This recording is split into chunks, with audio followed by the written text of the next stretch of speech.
Picture this. You start making more money. But instead of feeling like life is finally opening up, you keep living exactly the way you did when money was tight. Same guilt every time you think about spending on yourself. This is one of the quietest and most overlooked money patterns there is. Not overspending, undersettling, earning more, but refusing to let your life reflect it. Keeping the discipline that made sense when you were building from zero and dragging it into a season that no longer requires that level of restriction. And here is the truth. Once your savings and investing are handled and there is money left over, having more money does not automatically improve your life. What you upgrade, what you stop tolerating. And when you allow yourself to live better, determines whether your life actually expands or just stays unnecessarily small. My name is Mila, and I'm obsessed with the small moves and hidden nuances that build real wealth. Today, we are covering 10 things to upgrade once money starts coming in. And we are covering them in the right order. First, upgrading your foundation. Second, upgrading your systems. Third, upgrading your life. Not everything deserves an upgrade at the same time, but the right upgrades, done in the right sequence, change the quality of your entire life. Let's get into it. Category 1. Upgrade your foundation. The first category is your daily foundation. These are the upgrades that touch you every single day. The ones that determine how much energy you bring to your work, your decisions, and your life. And this is exactly where most people skip. Because these upgrades are not glamorous. Nobody posts about their mattress. Nobody brags about their grocery haul. But these are the things that are quietly running your life in the background whether you invest in them or not. So we are starting here. Upgrade 1, sleep setup. The first upgrade is your sleep setup. And I know that sounds unglamorous, but stay with me because this one has a return on investment that most people completely underestimate. You spend roughly 2,920 hours a year sleeping. That is more time than you spend working, more time than you spend doing almost anything else in your entire life. So the quality of that sleep is directly affecting the quality of everything else. Your energy, your focus, your mood, your decision-making, your emotional regulation. All of it starts here, and yet most people will upgrade their phone before they upgrade their mattress. They will spend money on how they look before they spend money on how they recover. And that is a misordered priority that quietly costs them every single day. Here is what poor sleep is actually doing to you. Research out of the University of California found that even one night of significantly reduced sleep weakens your immune function measurably by the next day. One night. And beyond immunity, chronic poor sleep lowers your cognitive performance, shortens your patience, dulls your creativity, and affects the quality of every decision you make, without you even realizing it is happening. You just feel slightly off, slightly slower, slightly more reactive. And you attribute it to stress or a busy season when the real culprit is the 8 hours you keep shortchanging yourself on. So, when money starts coming in, a quality mattress is one of the first things worth putting it toward. A solid mid-range mattress, something like a Casper, Sattva, or Purple, runs anywhere from $800 to $1,500, depending on size. That sounds like a lot until you divide it by 2,920 hours of use per year. You are talking about less than 50 cents per night of sleep on a mattress that is actually supporting your body. Add blackout curtains, around $30 to $60 for a good pair. A white noise machine, if your environment is noisy, $50 to $80. Keep the room cool and dark. These are not bedroom luxuries. They are the conditions your nervous system needs to actually recover overnight. Think of your sleep setup as the charger for everything else in your life. You would not run your phone on 3% battery all day and expect it to perform well. Fix the foundation and everything built on top of it gets better. Upgrade 2. Food quality. The next upgrade is your food quality. And this is not about becoming a health extremist or shopping exclusively at Whole Foods.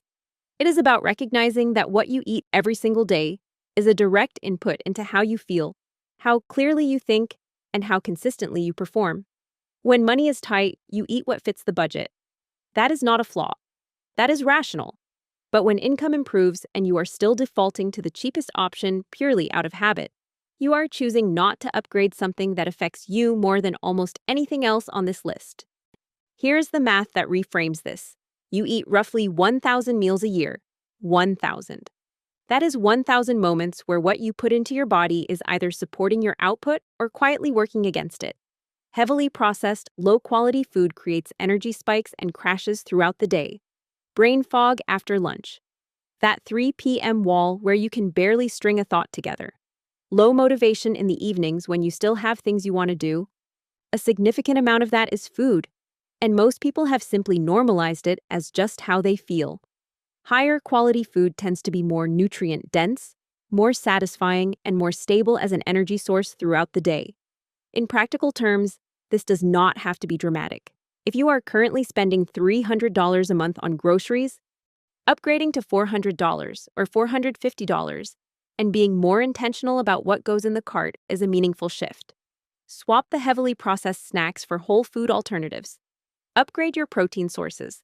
Better quality chicken, eggs, fish. Add more vegetables that you will actually eat. If you meal prep, upgrade what goes into it.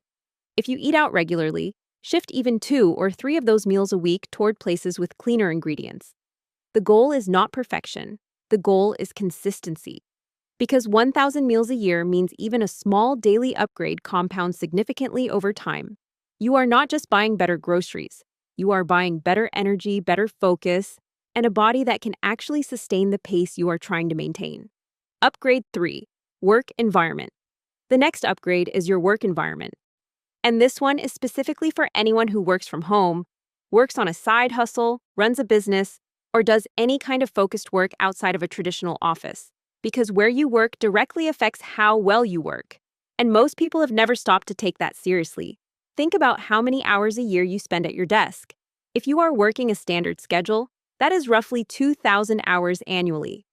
2,000 hours sitting in a chair, staring at a screen, trying to produce something, and here is what makes that number more alarming than it already sounds. Researchers have started describing prolonged sitting as one of the most underestimated health risks of modern life. Some studies have compared the long-term effects of sitting all day to smoking, not in terms of identical mechanisms, but in terms of the compounding damage it does quietly over time: increased risk of heart disease, poor circulation, weight gain, and chronic back pain.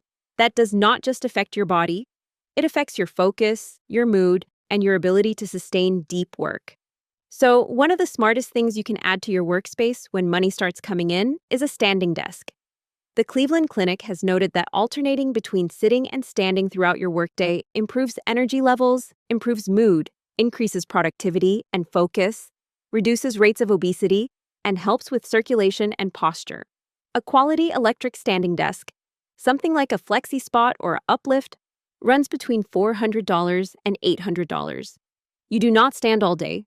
That is not the point. The point is breaking up the sitting, moving between positions, keeping your body active while your mind is working. Beyond the standing desk, start with your chair. A proper ergonomic chair like a Herman Miller or a mid-range alternative like the Branch or Autonomous Ergo chair runs $300 to $500 and supports your spine, keeps your hips aligned, and removes the low-grade back pain that you have probably been ignoring and attributing to stress. Back pain is not just a physical problem. It is a concentration problem. It is a slow leak on your focus that runs in the background of every hour you spend trying to work. An external monitor is another upgrade that pays for itself almost immediately. A decent 27-inch monitor runs $200 to $350. Working from a laptop screen alone means constant scrolling, constant switching between tabs, constantly losing your place. A second screen lets you keep research on one side and your actual work on the other. No friction, no lost context, just a cleaner, faster workflow. Then look at the smaller things. Your lighting, your keyboard, a Blue Yeti or similar microphone if you are on calls regularly, noise-canceling headphones like Sony or Bose if your environment is noisy. None of these are expensive individually, but together they create an environment that signals to your brain that this is a space for serious work. And that signal matters more than people think. Your environment shapes your behavior. A chaotic, uncomfortable, poorly set up workspace quietly trains you to do chaotic, uncomfortable, poorly focused work. These are not status purchases. They are tools, and the quality of your tools affects the quality of your output across 2,000 hours a year. You would not expect a professional to perform at their best with substandard equipment. Your workspace should reflect the level you are trying to operate at. Upgrade 4. Preventive health and mental support. The next upgrade is your health. and specifically the preventive side of it. Not reactive health, where you only deal with your body when something goes wrong.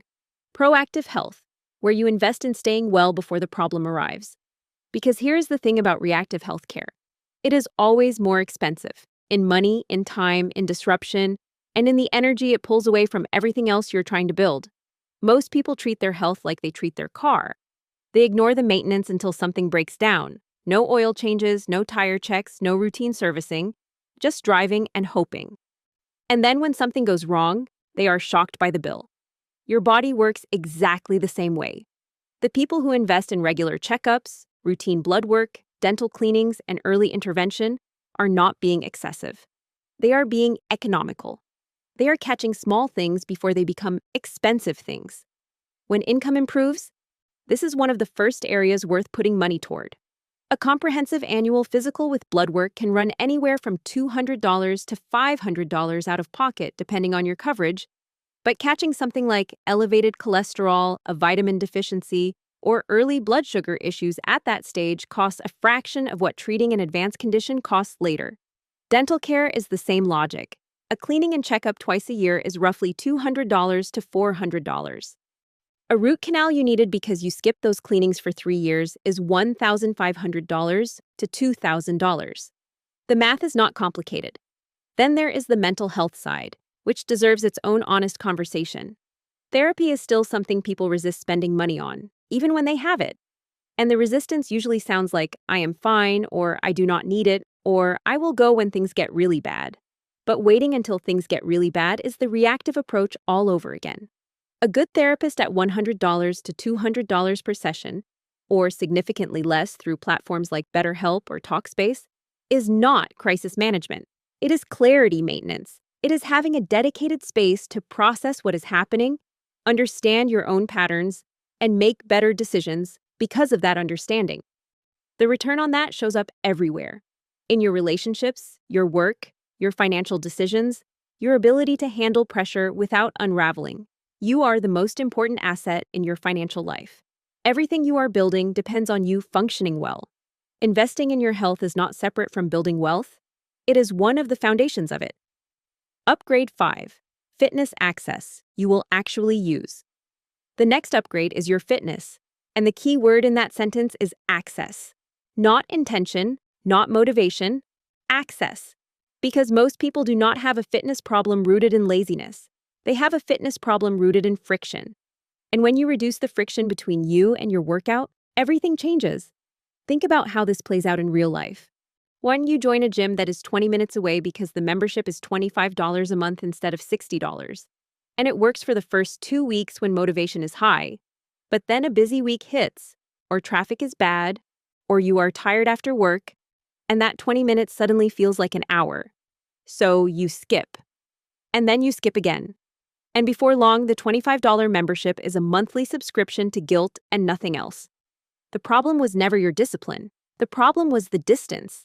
This is behavioral design at its most basic level. Convenience drives consistency. When researchers study exercise habits, proximity to a gym consistently comes up as one of the strongest predictors of whether someone actually uses it.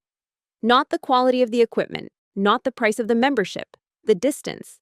Because when something is easy to access, and you do it, when it requires effort just to begin, you find reasons not to.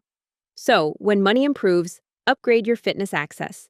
If there is a better gym closer to where you live or work, even if the membership is $80 or $100 a month instead of $25, the difference is worth it if it means you actually go. If you prefer working out at home, invest in building a setup you will actually use. A set of adjustable dumbbells runs $200 to $300. A quality yoga mat is $60 to $80. A compact cable machine or resistance setup can run $300 to $500. That is a one-time investment with no monthly fee and zero commute. If you enjoy classes, ClassPass gives you access to multiple studios for a flat monthly rate, which works well if variety is what keeps you consistent. The math here is straightforward.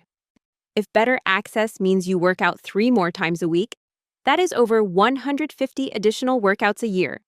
150 sessions of better energy, better mood, better sleep, and better long-term health. The cost difference between a convenient gym and a cheap one you never use is not a cost at all. It is an investment with a return that shows up in every other area of your life. Fitness is not vanity, it is capacity, and capacity is what everything else you are building runs on. Category 2. Upgrade your systems.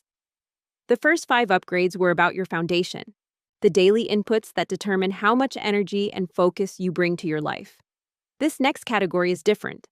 These 3 upgrades are about protecting what you have already built: your time, your money, and your earning power.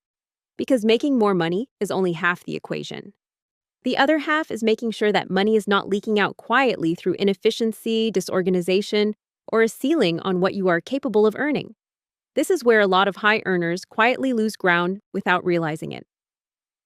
Upgrade 6. Time-saving support.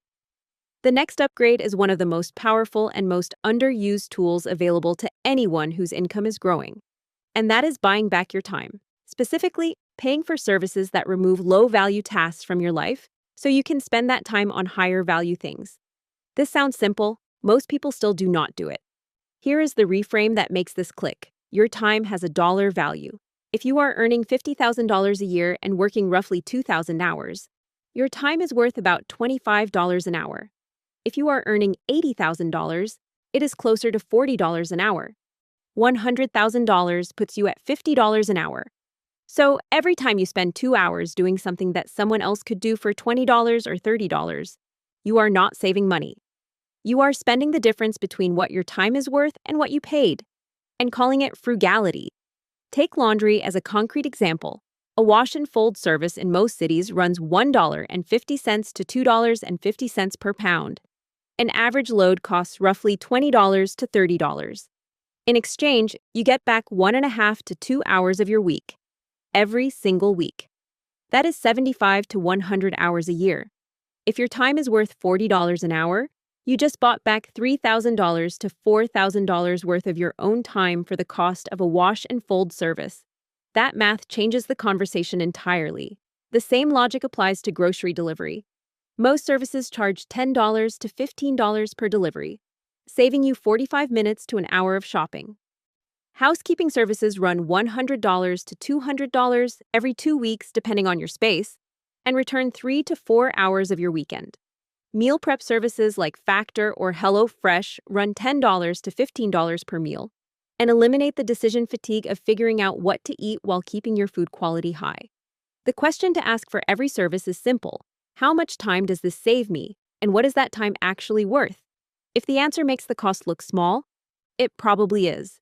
You do not need to outsource everything, but identifying 2 or 3 recurring tasks that drain your time and handing them off is one of the highest leverage moves available to someone whose income is growing.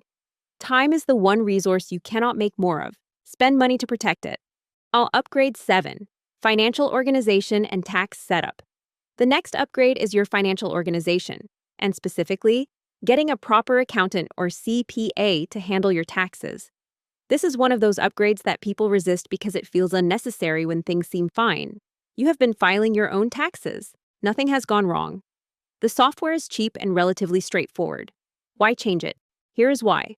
When your financial life is simple, one job, one W-2, straightforward deductions, tax software is probably adequate. But the moment your situation gets more complex, the cost of doing it yourself stops being a saving and starts being a liability. A side income stream, freelance work, an LLC, investment accounts, multiple income sources. Each of these introduces variables that tax software can mishandle, odds that you can misinterpret, and that a trained professional would catch immediately. A good CPA does not just fill out forms, they proactively look for ways to reduce your tax burden legally. They know which expenses qualify as deductions in your specific situation. They understand which retirement account strategies make sense for where you are financially. They know how to structure things to reduce what you owe both now and in the future. And critically, they are thinking about your tax situation year-round, not just in April. The cost of hiring a CPA for annual tax filing typically runs between $500 and $2,000, depending on the complexity of your situation. That sounds significant until you consider that a good CPA can save clients $3,000 to $5,000 or more in taxes they would have otherwise paid unnecessarily. That is not a fee. That is an investment with a clear and measurable return. And beyond the money, you get back the hours you would have spent anxiously working through tax software questions you were not fully sure how to answer, and the peace of mind of knowing someone qualified has looked at your situation properly.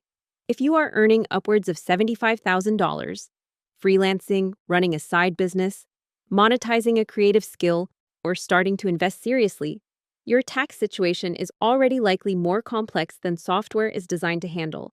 This is the year to make the switch. Find a CPA who works with people at your income level and complexity. Ask specifically about proactive tax planning, not just filing. The difference between someone who files your taxes and someone who plans your taxes is thousands of dollars a year. Upgrade 8. Education that increases earning power. The next upgrade is education. And if there has ever been a moment to take this one seriously, it is right now. The job market has shifted in ways that felt unthinkable just a few years ago. Major companies across tech, finance, media, and retail have been cutting roles at a pace that has left a lot of people who thought they were secure realizing they were not. And the uncomfortable truth underneath all of it is this: your income is only as protected as your current skill set is relevant. A title and a salary are not security. Marketable skills are security. So, this is not about education for the sake of it. This is about targeted, deliberate upskilling that directly increases what you are capable of earning and how replaceable, or irreplaceable, you are in your field. And you do not need another degree. What moves the needle is targeted upskilling, certifications, technical training, and courses where you can draw a straight line between the investment and the income increase on the other side. Professional certifications are one of the clearest examples. A PMP for project managers, a CFA for those in finance, a Google or Meta digital marketing certification, credentials that employers recognize and pay for. Depending on your industry, the right certification can increase your salary by $10,000 to $20,000 a year when it is applied properly. The certification itself might cost $1,000 to $3,000. That return is difficult to match anywhere else. Technical training works the same way: a data analytics course, a coding bootcamp, a UX design certification. Platforms like Coursera, LinkedIn Learning, and General Assembly offer programs ranging from a few hundred to $3,000 or $4,000 that can translate into $8,000 to $15,000. Salary increases for people who complete and apply them. And right now, AI-related skills deserve a specific call-out. Prompt engineering, AI workflow automation, and fluency with tools like ChatGPT, Midjourney, or AI platforms specific to your industry. These are not future skills. They are current market differentiators. Companies are actively looking for people who understand how to work alongside these tools. And the people who invest in that literacy now are the ones who will be hardest to replace when the next round of restructuring happens. The question to ask before any educational investment is simple: will this pay for itself within 1 to 2 years? And if you can draw a clear line between this and a higher rate, a promotion, or a new income stream, it is worth it. You are always going to be your best investment. The question is just whether you are investing in the parts of yourself that actually compound. Category 3. Upgrade your life. The first category was about your foundation. The second was about protecting your time and your money. This last category is different from both. These two upgrades are not about performance or protection. They are about meaning, because at some point the question stops being, how do I build this? And becomes, what am I building it for? And if your answer to that question is unclear, more money will not fix it. It will just make the emptiness more expensive. These two upgrades are what make success feel like it was actually worth it. Upgrade 9. Experiences. The next upgrade is your experiences. And this one might be the most important shift in how you think about spending money once income improves. Because it goes against almost everything the culture tells you to do with money when you start making more of it. The instinct when income grows is to upgrade things.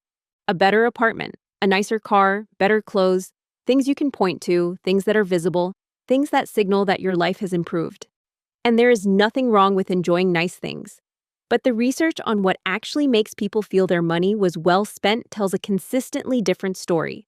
A study from the University of Texas found that spending on experiences rather than possessions produces more immediate happiness and more lasting satisfaction.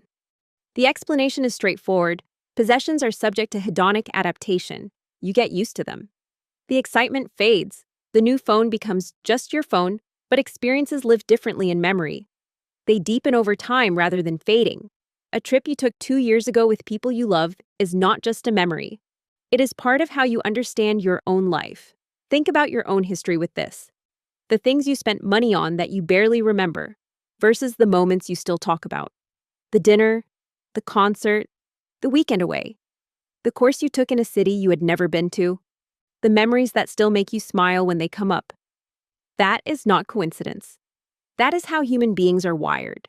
So, when money improves, increase what you spend on experiences before you increase what you spend on things. An extra trip a year, a meaningful dinner instead of a routine one, a concert for an artist you've been meaning to see, tickets to something that will become a story. These do not have to be extravagant. They have to be intentional, because the return on a well-chosen experience compounds in a way that almost nothing you can buy ever will. And the same is true for the other thing most people stop prioritizing when life gets busy: their hobbies. Upgrade 10. Hobbies and personal joy. The final upgrade is your hobbies. And I want to make a case for this one that goes beyond the obvious. Because most people here invest in your hobbies and think it means buying better equipment for something you already do. It is bigger than that. Your hobbies are where you exist outside of your productivity, outside of your income, at your responsibilities, your roles. They are the part of your life that belongs entirely to you, not to your employer, not to your clients, not to anyone who needs something from you. And when money is tight, hobbies are usually the first thing that gets quietly deprioritized. You stop making time. You stop spending on them. You tell yourself you will get back to it when things settle down. And then years pass and you realize you have built a financially improving life that does not feel particularly joyful to live inside.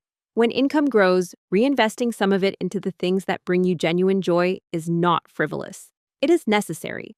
Not every expenditure needs a return on investment. Some things are worth spending on simply because they make your life feel like yours. That said, hobbies often do have a return, even if that was never the intention. Skills developed through hobbies transfer in ways you do not always anticipate. A photographer develops an eye for detail that shows up in their professional work. Someone who takes up running builds discipline and mental resilience that bleeds into everything else. A person who gets serious about cooking becomes someone who hosts, who connects, who builds community around a shared table. And sometimes hobbies become something more: a side income, a new career direction, a community that changes the entire texture of your social life. So, if you are into running, upgrade from a generic pair of shoes to one fitted for your gait. A proper running shoe fitting at a specialty store runs $120 to $180 and reduces injuries significantly. If you love photography, invest in a better lens before a better camera body. If you enjoy cooking, a good knife and one quality pan will change how you feel about being in the kitchen. If it is golf, get lessons before equipment. $50 to $100 per session with a coach will do more for your game than new clubs. Whatever it is, take it more seriously. Spend on it intentionally. Life is not just about accumulating wealth. It is about building something worth waking up for. And your hobbies are a significant part of what makes that true. Section C. Close. Okay, so before you close this video and start thinking about what to upgrade first, I want to give you one simple filter you can use every single time. Ask yourself 3 questions. Does this improve my daily energy? Does this save or protect my time? Does this make my life feel meaningfully better? Not better on paper. Not better in the eyes of someone scrolling your Instagram. Actually better in the way you feel waking up, moving through your day, and sitting with yourself at the end of it. If the honest answer is no, wait. It is not the first upgrade. It might come later, but it does not deserve your money right now. And honestly, that is the whole point of everything we covered today. Not to spend more, not to upgrade everything at once, but to upgrade deliberately. To put money where it actually carries you. Your sleep, your food, your workspace, your health, your fitness, your time, your financial setup, your earning power, your experiences, your joy.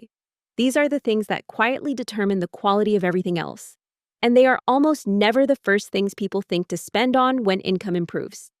Here is what I want you to walk away with. More money does not automatically make your life better. What you do with it first does. Money is not meant to make your life louder. It is meant to make it more supported, more stable, more yours. And the upgrades that do that are rarely the flashy ones. They are the foundational ones, the quiet ones, the ones nobody sees but you feel every single day. Not everything deserves an upgrade at the same time, but the right ones change everything. Thank you so much for watching. And if this gave you clarity, share it with someone in your life who needs to hear it. Subscribe if you are not already part of this community. And always remember, luxury is easier when your money is organized. I will see you in the next one. I love you.